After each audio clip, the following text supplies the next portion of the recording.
বন্ধুরা, আজ আমরা ক্লাস 10-এর দ্বিতীয় অধ্যায়ের ফেবেল কবিতাটি বিশ্লেষণ করব।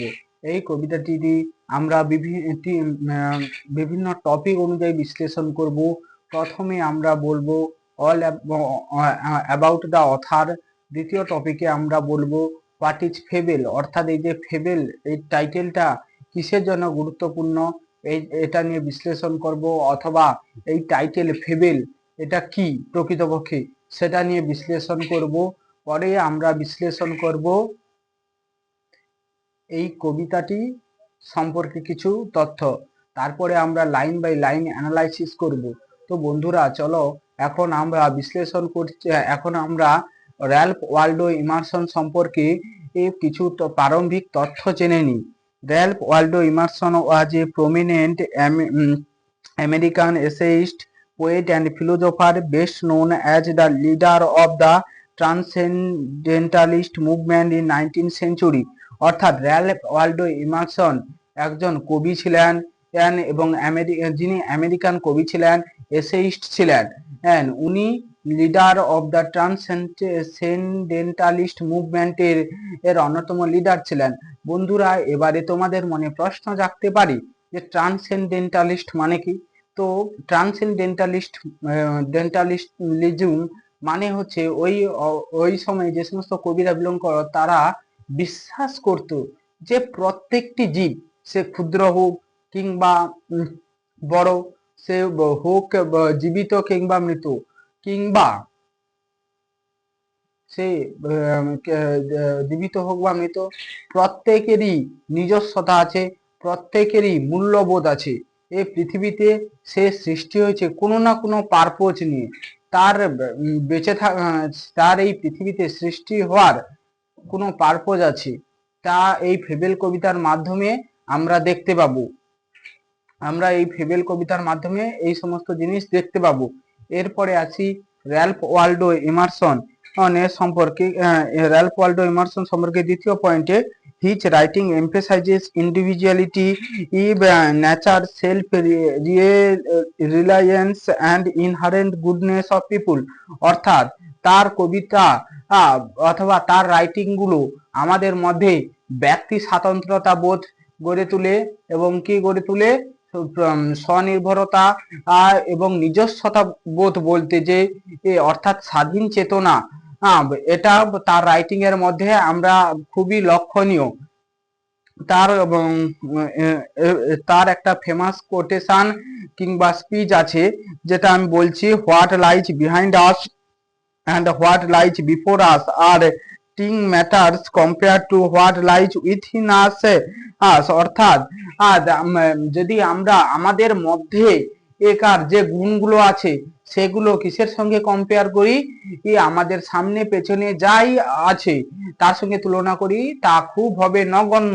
অর্থাৎ আমাদের ভেতরে খুবই নগণ্য জিনিস, যা যদি আমরা আমাদের সামনে পিছনে যাই আছে তার সঙ্গে তুলনা করে থাকি। অর্থাৎ কবি এখানটায় বোঝাতে চেয়েছেন যে প্রত্যেকটি জিনিসের মূল্যবোধ আছে। তা আমরা এই ফেবেল কবিতার স্কুইরেল এবং মাউন্টেন দুটো চরিত্র ব্যবহার করেছে, তার মাধ্যমে আমরা দেখতে পাবো। এই র্যালফ ওয়ালডো ইমারসনের নোটেবল ওয়ার্ক হলো কনকর্ড হাইম ব্রাহ্মা। এরপরে আমরা আসি টপিক 2-তে। টপিক 2-তে আছে হোয়াট ইজ ফেবেল। আমরা বন্ধুরা আগেই বলেছিলাম হোয়াট ইজ ফেবেল টপিক 2-তে ডিসকাস করা হবে। এই ফেবেল কবিতার টাইটেল ফেবেল সম্পর্কে যদি আমরা না জানি তবে কবিতাটি বুঝতে একটু অসুবিধা হবে আমাদের। তাই ফেবেল সম্পর্কে কিছু তথ্য বা ফেবেল কি সেটা বলছি।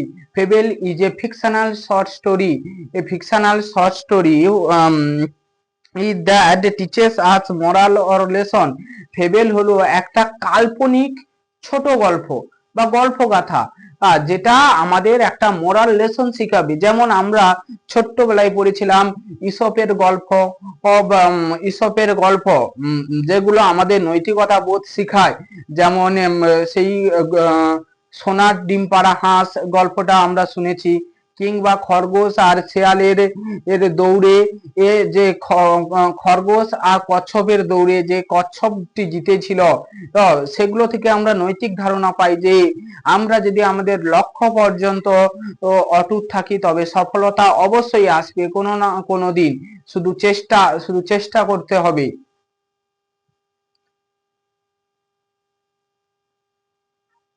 এরপরে আসি, আর কি আছে, it often uses animals object or nature আর as character who behave like humans. অর্থাৎ এই ফেবেল কবিতায় ফেবেলগুলো কি ক্যারেক্টার রূপে ব্যবহার করে কি অ্যানিম্যাল, অ্যানিম্যাল অর্থাৎ জীব জন্তু পশু পাখি স্পেশালি নেচারকেও ব্যবহার করে, যেগুলো ক্যারেক্টারের মতোই ওই আচরণ করে। এবং এই ফেবেলগুলো end us with a moral lesson, যেগুলো আমাদের একটা মরাল নৈতিকতা বোধ দিয়েই শেষ হয় এই ফেবেলগুলো। তো বন্ধুরা, আমরা এখন ফেবেল সম্পর্কে জেনে নিলাম। আমরা ছোটবেলায় যে সমস্ত ফেবেল পড়েছি, অ্যাজ পার এক্সাম্পল যেমন দিচ্ছি, এক্সাম্পল হচ্ছে the tortoise and the hare, অর্থাৎ আমি এক্ষুনি যে গল্পটা বললাম, খরগোশ এবং কচ্ছপের দৌড়ের কথা, এবং এবং দা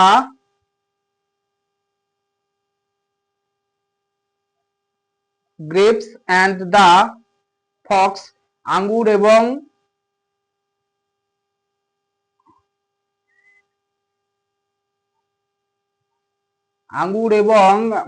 শেয়ালের গল্প, যে শেয়াল আঙ্গুর ফল বারবার বারবার আর পারতে চেয়েছিল কিন্তু পারতে না পেরে যখন নাগাল পেল না, তখন পরিশেষে ব্যর্থ হয়ে সে কি বললো, আঙ্গুর ফল টক। এই সমস্ত গল্প আমাদের নৈতিক বোধ শেখায়। তো বন্ধুরা, এখন তোমাদের মনের মধ্যে অবশ্যই প্রশ্ন হতে পারে যে ফেবেল এলে একটি যখন শর্ট স্টোরি বললেন আপনি, তাহলে এটা কবিতা হলো কি করে, ফেবেলটা কবিতা হলো কি করে? তো বন্ধুরা, এই গল্পে প্রকৃতপক্ষে লেখক একটা স্টোরি অর্থাৎ কথোপকথনের মাধ্যমে কবিতাটি বোঝাতে চেয়েছেন। যেখানটায় দুটো চরিত্র, the mountain and the squirrel, এই দুটো কাল্পনিক চরিত্রের কথোপকথনের মাধ্য দিয়ে আমাদের কি বোঝাতে চাইছেন, যে প্রত্যেকটি জীবেরই মূল্য আছে, সে বড় কিংবা ছোট হোক। প্রত্যেকটি জীবই তার নিজস্বতা গুণে সমৃদ্ধ। দেখো তোমাদের উপরে তোমাদের এই ফেবেল কবিতাটির 2 নম্বর, দ্য অথার অ্যান্ড দ্য টেক্সটের পোর্শনে লেখা আছে, দেখো, the poem describe a conversation between the squirrel and the mountain. এই কবিতার কবি একটা কথোপকথন ডেসক্রাইব করেছে, অর্থাৎ বর্ণনা করেছে, কাদের মধ্যে, একটা মাউন্টেন একটা পাহাড় এবং স্কুইরেল একটা কাঠবিড়ালির মধ্যে। এবং the squirrel points out that, এই কবিতায় স্কুইরেলটি এটা বোঝাতে চাই যে স্কুইরেল মাধ্যমে এটা বোঝাতে চেয়েছে যে কবি, দ্যাট যে ইন দ্য ওয়ার্ল্ড, এই পৃথিবীতে এভরি বিং প্রত্যেকটি সত্তা, সে inanimate or animate and living or non living, অর্থাৎ জীবিত সত্তা কিংবা নন লিভিং অজীবিত সত্তা হোক, সে জীবিত হোক অথবা জড় হোক, বিগ অর স্মল, বড় হোক অথবা ছোট হোক, have their individual reason for existence, তাদের প্রত্যেকেরই কোনো স্পেসিফিক রিজন আছে, কোনো কারণ আছে তাদের বেঁচে থাকার পেছনে। এই the poem first published in, এই কবিতাটি প্রথম পাবলিশড হয়েছিল 1847 সালে এই পোয়েমটি পাবলিশড হয়েছিল। The main character of the poem fable আর মাউন্টেন অ্যান্ড এ স্কুইরাল, এই main character of the poem mountain and squirrel, অর্থাৎ একটা পর্বত এবং একটা স্কুইরাল, কাঠবিড়ালি through the poem the poet tell us that, এই কবিতার মধ্য দিয়ে দ্য পোয়েট কবি টেল আস বলতে চেয়েছে দ্যাট যে ইন দিস ওয়ার্ল্ড এই পৃথিবীতে এভরি বিং প্রত্যেকটি সত্তা be it animate or inanimate এটা জীবিত হোক বা জড় have their individual reason for existence তাদের বেঁচে থাকার পিছনে কোনো না কোনো কারণ লুকিয়ে আছে। তো বন্ধুরা এখন আমরা আমাদের এই যে ফেবেল কবিতাটি, এই ফেবেল কবিতাটির লাইন বাই লাইন অ্যানালাইসিস করব এই ফেবেল কবিতাটির। তো চলো এখন প্রথমে আমরা পড়ছি দেখো তোমাদের টেক্সট বই থেকে। The mountain and the squirrel had a quarrel, mountain পর্বত এবং স্কুইরেল একটা কাঠবিড়ালি মধ্যে হ্যাড এ স্কোয়ার্ল লাগলো ঝগড়া, অর্থাৎ মাউন্টেন এবং পর্বত এবং কাঠবিড়ালির মধ্যে একটা দ্বন্দ্ব ঘটলো বা ঝগড়া লাগলো। অ্যান্ড এবং the former called the latter, former প্রথমোক্ত জন, প্রথমোক্ত বলতে এখানটায় কাকে বুঝিয়েছে না দ্য মাউন্টেনকে, the former refers to the mountain, former বলতে বোঝানো হয়েছে এখানটায় পাহাড়কে বা পর্বতকে। অ্যান্ড এবং the latter refers to the squirrel, অর্থাৎ লেটার বলতে বোঝানো হয়েছে তাকে কাঠবিড়ালিকে। লিটিল প্রিক ছোট্ট নীতিবাগীশ, অর্থাৎ প্রিক বলতে বোঝানো হয়েছে যে ছোট্ট নীতিবাগীশ যে তার কথার প্রতি যুক্তি প্রতিফলন করে। বান রিপ্লাইড, এখানটায় বান বলতে বোঝানো হয়েছে স্কুইরেলকে, স্কুইরেল অর্থাৎ বান, অর্থাৎ কাঠবিড়ালি রিপ্লাইড কাঠবিড়ালির প্রত্যুত্তরে বলল ইউ আর ডাউটলেসলি ভেরি বিগ, তুমি নিঃসন্দেহে খুব বড়, অর্থাৎ সেই এই কাঠবিড়ালটি স্বীকার করছে মাউন্টেনের প্রতি যে তুমি নিঃসন্দেহে খুব বড়। But all sorts of thing and weather, প্রত্যেকটি জিনিস এবং আবহাওয়া মিলে must be taken in together, অবশ্যই একসঙ্গে হতে হবে, অর্থাৎ প্রত্যেকটি জিনিস এবং আবহাওয়াকে একসঙ্গে হতে হবে।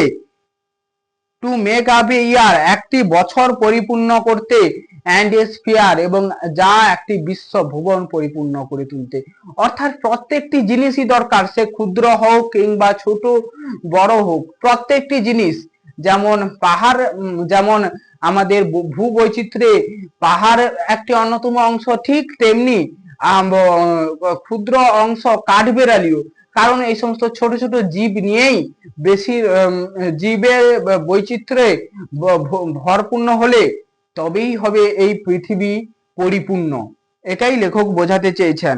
অ্যান্ড এবং I think it no disgrace, এবং আই এখানটায় I refers to the squirrel, অর্থাৎ আই বলতে বোঝানো হয়েছে যে স্কুইরেল কাঠবিড়ালিকে, আই থিঙ্ক কাঠবিড়ালি ভাবছে ইট নো ডিসগ্রেস এ বিষয়ে কোনো সন্দেহ নেই, টু অকিউপাই মাই প্লেস, আমার নিজের জায়গার দখল সম্পর্কে, আমি আমার নিজের জায়গায় অধিকার আছে, এই সম্পর্কে আমার কোনো সন্দেহ নেই, আমি নিজের জায়গায় আছি, এই সম্পর্কে আমার কোনো সন্দেহ নেই।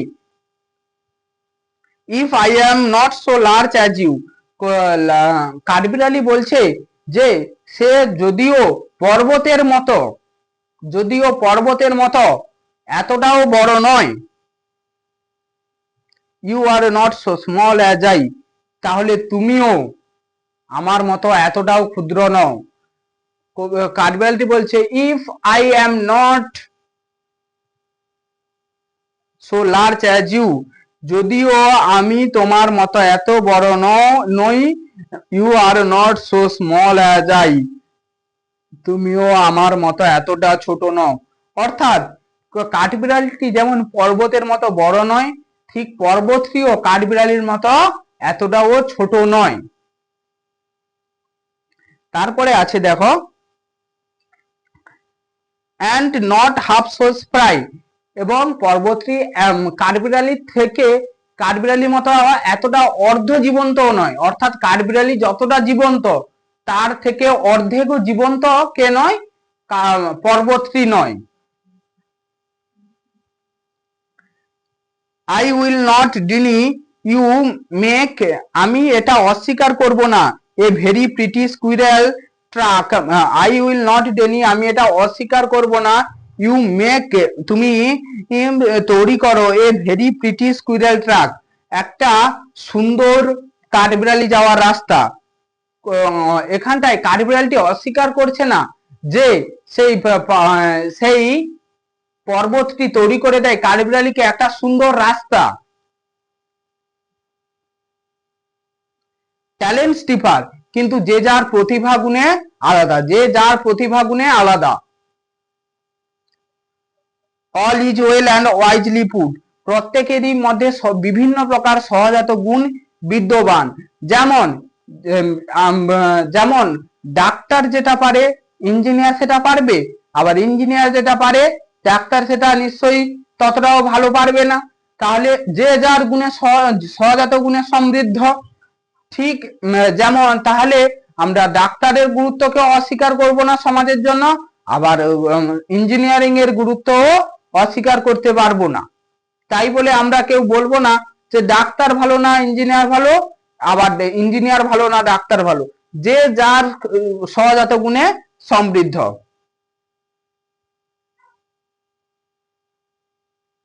If I can not carry on forest on my back, neither can you crack a nut. দেখো বন্ধুরা, এই লাস্ট দুটো লাইনে একটা আইরনিক্যাল লাইন ব্যবহার করেছে আমাদের লেখক র্যালফ ওয়ালডো ইমারসন। এটা কি? ইফ, যদি, আই ক্যান নট ক্যারি, আমি বহন করতে পারবো না, ফরেস্ট অন মাই ব্যাক, আমার পিঠে একটা ফরেস্ট বহন করতে পারবো না। অর্থাৎ কি, মাউন্টেন পর্বত তার পিঠে একটা ফরেস্ট বন রাখে, কিন্তু neither can you crack a nut, তুমিও পারবে না একটা ছোট্ট বাদাম ভাঙতে। কি ছোট্ট বাদাম? অর্থাৎ কি, কাঠবিড়ালি ছোট্ট বাদাম ভাঙতে পারবে, সে জীবন্ত, সে স্প্রাই, সে জীবন্ত, কিন্তু সেটা কে পারবে না? মাউন্টেন পারবে না। কেন পারবে না? কারণ সে এতটাও জীবন্ত নয়, সে প্রাণবন্ত নয়।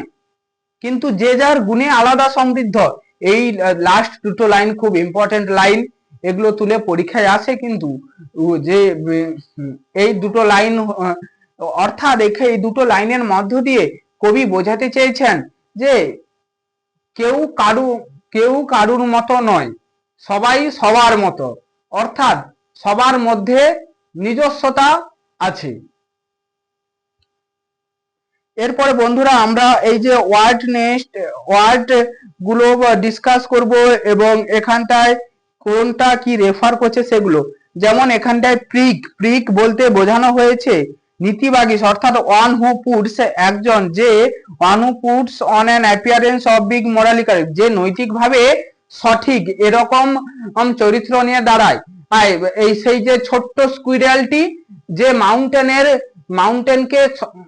মাউন্টেনকে স্বীকার করেছিল যে মাউন্টেন অবশ্যই তার থেকে বড়, তা সে স্কুইরেল ট্র্যাক করে দেয়, কিন্তু সে এটা অস্বীকার, এটা তার সঙ্গে দ্বন্দ্বে এটা বলে যে তুমিও পারবে না, তুমি আমার মতো এতটা জীবন্ত, অর্ধ জীবন্ত নয়, আমি যতটা জীবন্ত, তুমি একটা ছোট্ট বাদামের টুকরো ভাঙতে পারবে না। তারপরে বান, এই বান শব্দের অর্থ BUN, বান আছে, বান শব্দের অর্থ স্কুইরেল। আমরা ছোটবেলা থেকে জেনে এসেছি স্কুইরেল মানে কাঠবিড়ালি, কিন্তু বান মানেও কাঠবিড়ালি। বান কথাটির অর্থ হচ্ছে কাঠবিড়ালি। স্প্রাই মানে কি? Full of life and energy, অর্থাৎ জীবনে ভরপুর, অর্থাৎ জীবন্ত প্রাণী স্প্রাই। তাই অর্থাৎ এখানটায় স্প্রাই কে কাঠবিড়ালিটি যে ফুল অফ স্প্রাই, বাট কিন্তু মাউন্টেনটা কি নট হাফ সো স্প্রাই, অর্থাৎ কাঠবিড়ালিটির মতো এতটাও জীবনে ভরপুর নয়। তাহলে ফ্রেন্ড, এখন আমাদের আলোচনাটি এখানটায় শেষ হলো। এরপরে তোমরা কমেন্টে জানাবে এরপরে কোন বিষয়টা আলোচনা করলে তোমাদের ভালো হবে। যদি আমার ভিডিওটা ভালো লাগে তাহলে দয়া করে লাইক এবং সাবস্ক্রাইব করে দেবে।